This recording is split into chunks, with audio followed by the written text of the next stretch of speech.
नहमदुहु व नुसल्ली अला रसूलिहिल करीम अम्मा बाद।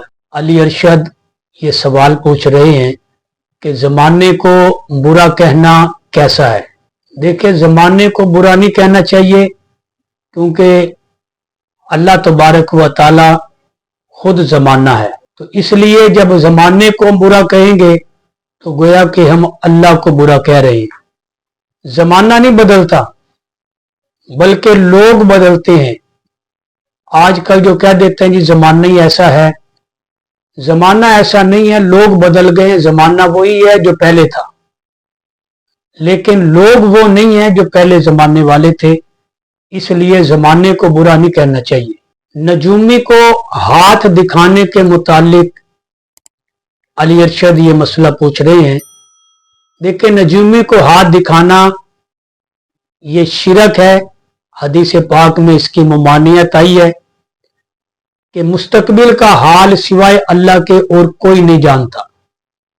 हाथ देखने वाला आपके हाथ की लकीरें देखकर जो है वो बताएगा कि आपके हालात ऐसे होंगे, अच्छा होगा, बुरा होगा आपके साथ।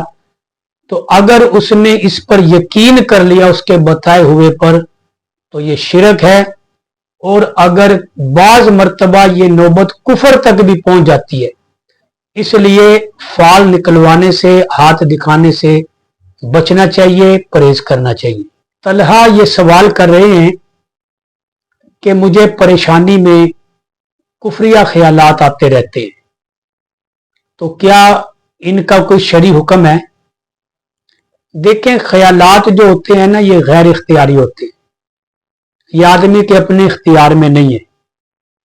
दिल के अंदर हर एक के पता नहीं क्या क्या ख्याल आते रहते हैं। तो सिर्फ ख्यालात पर शरई हुक्म नाफिज नहीं होता। ख्यालात में तो आदमी शादी भी कर लेता है, ख्यालात में तो आदमी हवाओं में भी उड़ लेता है, ख्यालात के अंदर तो आदमी घर बैठे हुए भी मक्के मदीने भी पहुंच सकता है। तो ख्यालात पर कोई हुक्म जारी नहीं होता। लेकिन अगर ख्यालात ऐसे कुफरिया किस्म के आए तो ला हौला वला कुव्वता इल्ला बिल्लाह ये पढ़ लिया जाए कि शैतानी वसवसे दिल से दूर हो जाएंगे। एक दोस्त ये सवाल कर रहे हैं कि घर वालों को तबलीग कैसे करनी चाहिए, किस हद तक करनी चाहिए। देखिए, तबलीग की कोई हद नहीं है, दीन बहुत वसी है। तो मुकम्मल दीन की तबलीग तो होती रहेगी, समझाते रहेंगे। हाँ, तबलीग करनी कैसे है घर वालों को। तो घर वालों को तबलीग करने का सबसे बेहतरीन तरीका यह है कि खुद अमली तौर पर अपना किरदार जो है उनको दिखलाया जाए।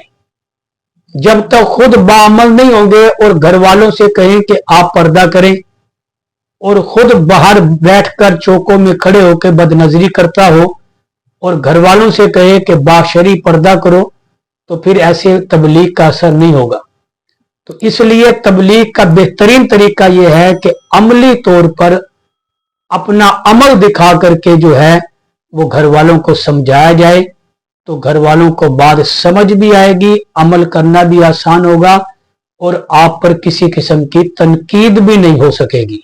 हमारी एक बहन ये सवाल पूछ रही है कि क्या शादी के दिन नमाज कज़ा की जा सकती है, या पेपर हो और पेपर देते हुए नमाज का वक़्त हो जाए तो नमाज कज़ा कर सकते हैं। देखिए, नमाज अल्लाह का हुक्म है। शादी, निकाह ये भी यकीनन एक इबादत है, लेकिन नमाज इससे भी अफजल इबादत है।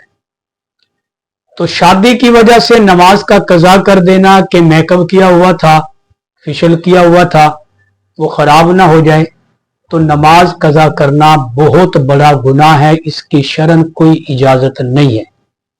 नमाज अदा करनी पड़ेगी, वुजू करें, नमाज अदा करें, रियायत कोई नहीं। बाकी रही कि पेपर के दौरान नमाज का वक़्त हो जाए, तो उसमें गुंजाइश ये है कि ठीक है, नमाज का वक़्त शुरू हो गया, नमाज आखिरी वक़्त में भी पढ़ सकते हैं। जब तक नमाज का वक़्त बाकी है आप पेपर दें और नमाज का वक़्त बाकी हो आप नमाज अदा कर लें।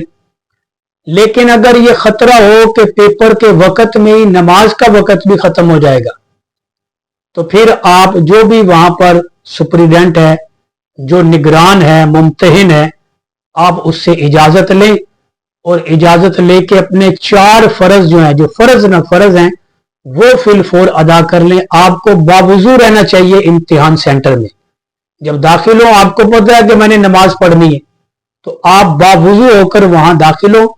अगर बाहर जाने की आपको इजाजत नहीं देते, आप उनसे रुखसत लें और वही इम्तिहान सेंटर में किबला रुख होकर जाए नमाज अगर मिल जाए या कोई कपड़ा मिल जाए पाक, वो बिछाकर आप 4 फर्ज अदा कर लें और बकिया नमाज जो है अगर वक़्त बच जाए पेपर के बाद तो उस वक़्त अदा कर लें, वगरना सुन्नतों और नवाफिल की गुंजाइश है, उस पर आप इस्तिग़फ़ार कर सकते हैं, लेकिन कज़ा करने की बिल्कुल शरीयत ने इजाज़त नहीं दी है। अली ज़मान ये सवाल पूछ रहे हैं कि वेस्टर्न टॉयलेट पर पाकीज़गी कैसे हासिल की जा सकती है। तो देखें, उस पे एक तो है कि बैठने का जो एक तरीका है, अगर उस अंदाज से बैठते हुए आप पाकी को महसूस करते हैं कि मैं पाक नहीं हो सकता, मेरे कपड़े नापाक हो जाएंगे, मेरा जिस्म नापाक हो जाएगा, तो जैसे फिर आम रूटीन में आम टॉयलेट में बैठते हैं नीचे, उसी अंदाज में जो है ना उस सीट पे बैठ जाया जाए, पाँव के जरिए पाँव रखकर, और फिर इत्मीनान के साथ जो है वो पाकीज़गी हासिल करनी चाहिए, ताकि कपड़े भी नापाक ना हो, जिस्म भी नापाक ना हो, और पाकी हासिल करना ये जरूरी है। और अगर इसके मुतबादिल कोई और इंतजाम हो सकता है तो फिर वो देख लिया जाए, वगरना अगर यही इस्तेमाल करना मजबूरी हो तो फिर इसके इस्तेमाल का तरीका यही है कि उस पर पाँव रखकर बैठकर अच्छी तरह पाकीज़गी हासिल कर ली जाए। एक दोस्त ये सवाल पूछ रहे हैं कि अदालत की तलाक का शरई हुक्म क्या है।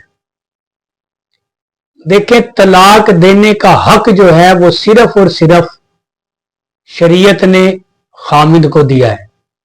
खामिद के अलावा तलाक का हक किसी के पास नहीं है, ना खामिद के बाप के पास है, ना खामिद के भाई के पास है। हत्ता के औरत अगर खुला के लिए अदालत भी जाती है तो जज के पास भी तलाक देने का हक नहीं है। ये हक अल्लाह ने, अल्लाह के नबी ने, शरीयत ने सिर्फ खामिद को दिया है। और ये जो अदालती तलाक होती है ये शरन तलाक नहीं है, इसलिए अदालती तलाक से बचना चाहिए। ऐसा ना हो कि सारी जिंदगी फिर बाद में आदमी हरामकारी में मुब्तला रहे, तो अल्लाह पाक हमें समझ अता फरमाए। आदिल साहब ये सवाल कर रहे हैं कि वॉशरूम में जहां पेशाब करते हैं क्या वहां वुजू भी किया जा सकता है। तो देखें, सबसे पहली बात तो यह है कि अगर वुजू का इंतजाम वॉशरूम में अलग जगह पर है, क्योंकि अक्सर अलग जगह पर ही होता है कि वो जो सीट लगी होती है बैठने की, जहां तहारत हासिल करनी होती है वो अलग जगह में होती है, और फिर बेसन वगैरह जो है वो दूसरी जगह में अंदर ही लगा होता है, तो इसलिए वो दोनों जगह अलग अलग हैं। तो वहां पर अगर मजबूरी है तो आप बेसन पर अंदर ही वुजू कर सकते हैं, वुजू हो जाएगा, इसके अंदर किसी किस्म की कोई कुबाहत नहीं है। लेकिन सुन्नत यह है कि बजाय खड़े होके बैठकर वुजू किया जाए, कि आप बाहर कोई खुरा है, कोई खुली जगह है जहां पर पानी बह सकता है, पानी की निकासी का इंतजाम है, किसी टप में, लोटे में, किसी में पानी लेकर बर्तन में आप बाहर बैठकर तसल्ली से इत्मीनान से वुजू करें, फिर सुन्नत के मुताबिक वुजू होगा और इस वुजू पर सवाब मिलेगा। लेकिन अगर अंदर वुजू कर लिया तो जायज तो है लेकिन उस पर सवाब नहीं मिलेगा। हमारी बहन हुमैरा ये सवाल कर रही हैं कि नात को म्यूजिक के साथ पढ़ना कैसा है।